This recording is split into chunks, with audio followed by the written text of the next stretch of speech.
Welcome back to the Mental Health Minute. I'm Dr. Emily Mayfield, a licensed psychologist. Thank you for watching this video and being a part of the Mindset Therapy family. If you've been in an abusive relationship, you may have been accused by the abuser of being abusive yourself. You question whether your actions you did in response to their abuse does mean that you are abusive, and you question your own actions and intentions. You wonder, am I the abuser too?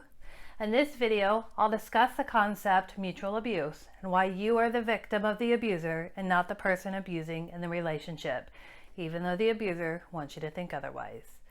But first, before we discuss that further, thank you for choosing to watch this video.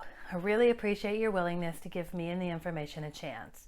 For the returning viewers, thank you for your support. If you haven't already, please consider subscribing to my channel to be a part of the Mindset Therapy family. Also, comment below on any video topics you'd like to see, or just to say hi.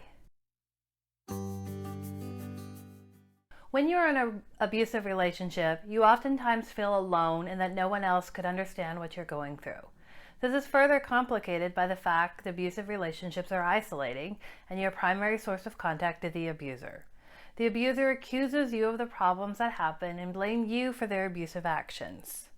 The abuser might say, I hit you because you wouldn't stop talking, or you called me names too. They blame shift and accuse you of being the reason they behaved abusively.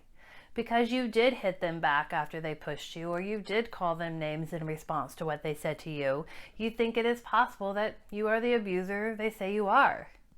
What you might be thinking is that mutual abuse is present. You wonder if you both are abusive towards each other. To assume there is mutual abuse means you believe that you are abusive and not just responding in self-defense to your partner's abuse. When the victim believes that mutual abuse is happening, it allows the abuser to effectively blame shift, and the victim is the reason for abuse and not the abuser. This allows the abuser to feel justified in their behaviors. Mutual abuse is very rarely, if ever, present. Abuse in relationships hinges on power and control, and this is often with only one person. Two people cannot have the same power and control. In abusive relationships, there is a power differential.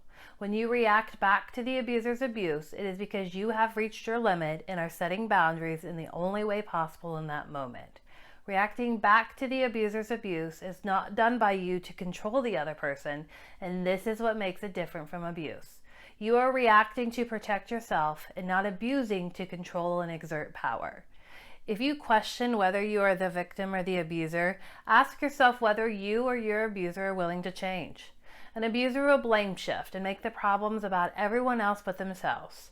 They don't take responsibility or even look inward to assess what actions they actually committed. They find where to point the finger that is on everyone else but them.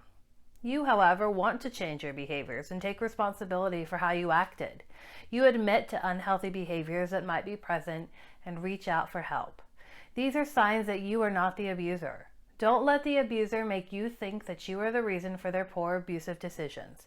They use that tactic to maintain control over you and make the blame shifting easier the next time they become abusive. Comment below if you have been made to feel like the abuser as a way for the abuser to remove responsibility from themselves. Also, if you enjoyed the content of this video, please give it a thumbs up. If you haven't already, hit that subscribe button to be a part of the Mindset Therapy family. I look forward to seeing you at the next video.